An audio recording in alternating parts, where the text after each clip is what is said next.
We continue to take a look at the diaries of some of our reporters here at the SABC. Natasha Phiri, political reporter, is taking a look at the political diary for the week.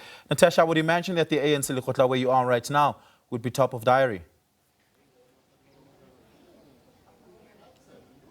Thank you so much, Oliver. Definitely, ANC, NEC, and Lekgotla will be on top, of our diary, as ANC President Cyril Ramaphosa will be closing off the Lekgotla tomorrow. But what's currently happening right now is that ANC members are seized with, operationalizing those 6 priority points with a sharp focus on local government. And not so long ago, we actually were briefed by the Deputy President, ANC Deputy President Paul Mashatile, as well as ANC NEC member who doubles up as the Deputy Minister of Local Government of Koktai, beg your pardon, Mr. Dixon Masemola. And, one of the main things that actually stood out for me, Oliver, was that the ANC wants to resuscitate its war room on local government and will be headed by ANC Secretary General Fikile Mbalula. Of course, that war room will not only operate on a national level, it will then filter down to provinces, local government, their various districts, and metro municipalities. They also spoke about a very interesting concept or proposal, and this is around SALGA. If you know, just to remind you, SALGA has for the longest time been calling for more money to actually be pumped into local government, asking national government perhaps to give them a bigger budget. And of course, one of the proposals here is that there should be a review of the funding model of local government. We now know that the talks are ongoing.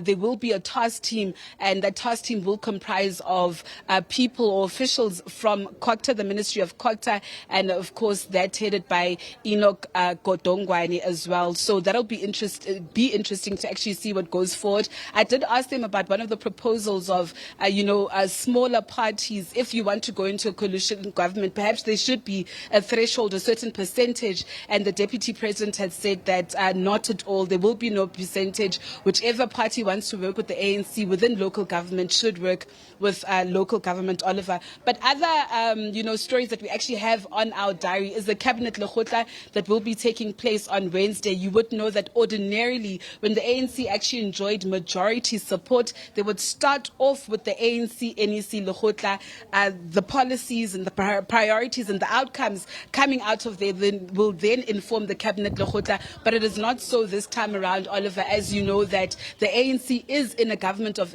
national unity. Therefore, different ideologies, policies and action plans of various political parties need to be put together, consolidated, and then that will then inform the state of the nation address. Other stories that are on our diary, Oliver, is that the Madlanga Commission actually resumes. We're not so sure as members of the media as to who will start off the testimony at the Madlanga Commission, but we do know that the Hawks head, General Sinona, is due back this week, and of course he was implicated in alleged undue influence when it comes to Kat Matlala's evidence. Of course, the ad hoc committee will also resume this week, and of course these are just some of the stories that are on our politics diary. Oliver?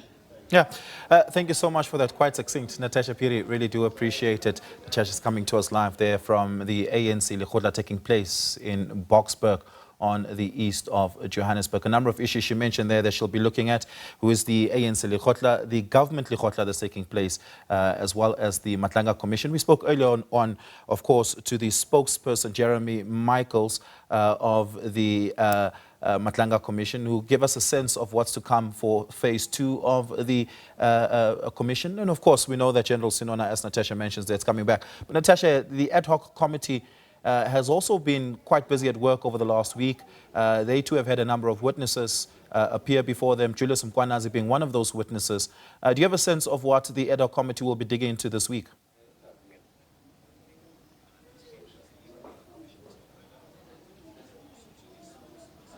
Well, Oliver, our colleagues in Parliament are the ones that will probably let us know who is up next. But I do know that there was that contentious issue of Paul O'Sullivan and actually bringing him to the Commission. I did request, Xola Ngola to actually join us. And I hope that, later on we'll be able to speak to him just on the work of, the ad hoc committee that is investigating the allegations made there by, the police commissioner in KZN, Lieutenant General and Nhlanhla Mkhwanazi. Hopefully before the end of today, we will be talking to him. But there are various other commissions that are set to give a feedback to us, Oliver. The Economic Transformation Commission, which is very important. A lot of, proposals being put on the table. We do understand that in that commission, the Minister of Transport, who's also an ANC NEC member, Brava Creasy, making a number of presentations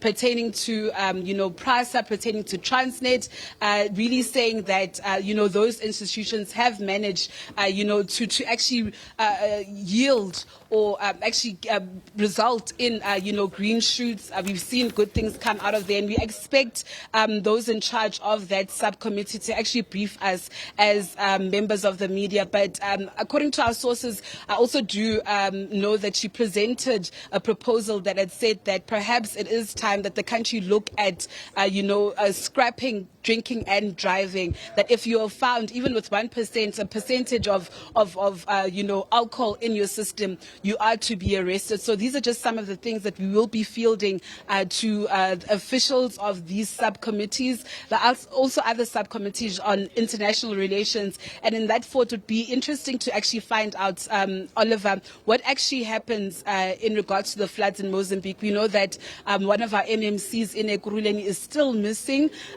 due to that situation over that side. It would be interesting to know from the officials and from the the mayor of Ekurhuleni, Nkosi Diphile Xhakaza, whether rescue operations, how far rescue operations actually are in that regard. So these are just some of the stories that we are on top of as the SABC. Natasha, thank you so much for that. Really do appreciate it. Natasha Phiri coming to us live there from the ANC Lekgotla in Boksburg.